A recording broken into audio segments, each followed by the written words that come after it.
గారు అనుభవం ఉన్న వ్యక్తికి ఇవ్వాల్సిన పోస్టుని ఏ అనుభవం లేనివాడు, భక్తి లేనివాడు, భక్తుల మీద ప్రేమ అభిమానం లేనివాడికి ఇచ్చాడు అంటే దానికి కారణం వెంకయ్య చౌదరి అవటమేనా అని నేను అడుగుతున్నా.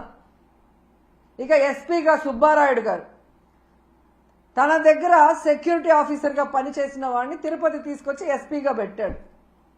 ఇలా నీకు సేవ చేసే వాళ్ళని పెట్టుకొని భక్తులకి సేవ చేయాలన్న ఆలోచన వాళ్ళకి లేకుండా చేసి ఈరోజు 6 మంది చనిపోవటానికి 60 మంది గాయపడటానికి కారణమైన వాళ్ళని ఇంతవరకు కేసు పెట్టకుండా కాపాడాలన్న ప్రయత్నం చేస్తుంటే చంద్రబాబు నాయుడిని ఏమనాలో ఒకసారి మీ అందరూ కూడా ఆలోచించుకోవాలి.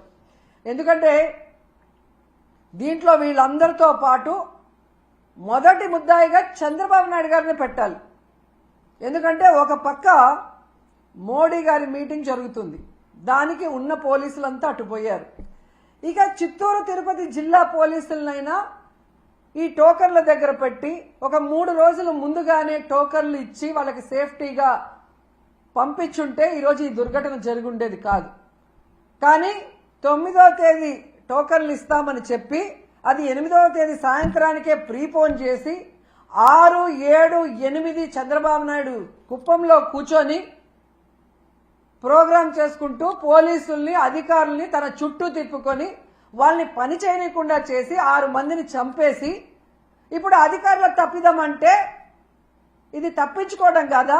ఇది ముమ్మాటికి చంద్రబాబు నాయుడు ఆయన ప్రభుత్వం చేసిన హత్యే. ఆయన ఏం ప్రోగ్రాం చేశారో మీ అందరికీ తెలుసా? ఒకసారి చూడండి. 6, 7, 8వ తేదీ చేసిన ప్రోగ్రాంలు స్వర్ణ కుప్పం అంట,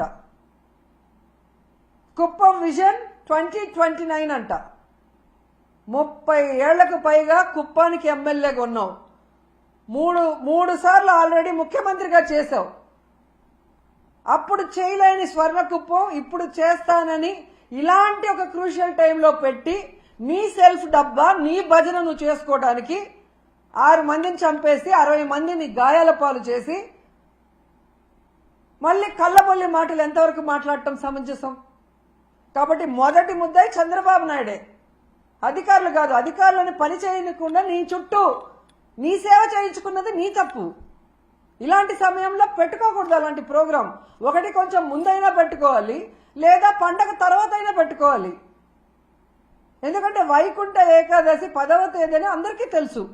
నువ్వు తిరుపతిలోనే పుట్టావు, మీ చైర్మన్ టీటీడీ చైర్మన్ చిత్తూరు జిల్లా వాడే. మరి మీకు తెలీదా ప్రతి సంవత్సరం ఇన్ని లక్షలాది మంది వస్తారు, వారందరికీ సెక్యూరిటీ ఇవ్వాలి, సక్రమంగా టోకన్లు రిలీజ్ చేయాలన్న ఆలోచన మీకు లేదా?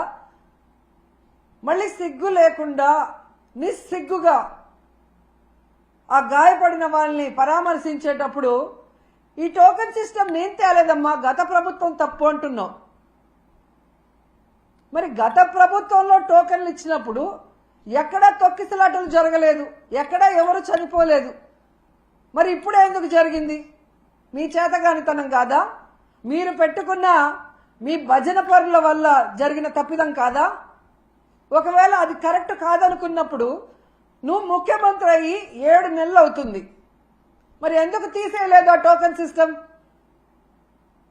పిల్లలకు ఉపయోగపడే అమ్మఒడి తీసేస్తావు, పేదవాళ్ళకి అవసరమయ్యే ఆరోగ్యశ్రీ తీసేస్తావు, ఏజ్డ్ మహిళలకు యూజ్ అయ్యే వైఎస్ఆర్ చేయూత తీసేస్తావు, పేద పిల్లలు చదువుకునే ఫీజు రియంబర్స్మెంట్ పాలసీని మార్చేస్తావు, పేద ప్రజల రక్తాన్ని పీల్చేలాగా మద్యం పాలసీని మార్చేస్తావు. కానీ టోకెన్ సిస్టమ్ మార్చలేవు ఒకవేళ తప్పని తెలిస్తే. అంటే ఈరోజు నీ నిర్లక్ష్యం వల్ల, నువ్వు పెట్టుకున్న వాళ్ళ నిర్లక్ష్యం వల్ల ప్రజలు చచ్చిపోతే దాన్ని డైవర్ట్ చేసి ఎవరి మీద తోసేయాలని చూస్తున్నావు తప్ప తప్పు చేసిన వాళ్ళని శిక్షించాలి, ఈ తప్పు మళ్ళీ జరగకుండా చూడాలి అన్న చిత్తశుద్ధి చంద్రబాబు నాయుడికి లేకపోవటం అనేది ఇక్కడ అందరూ కూడా గమనించాల్సిన విషయం.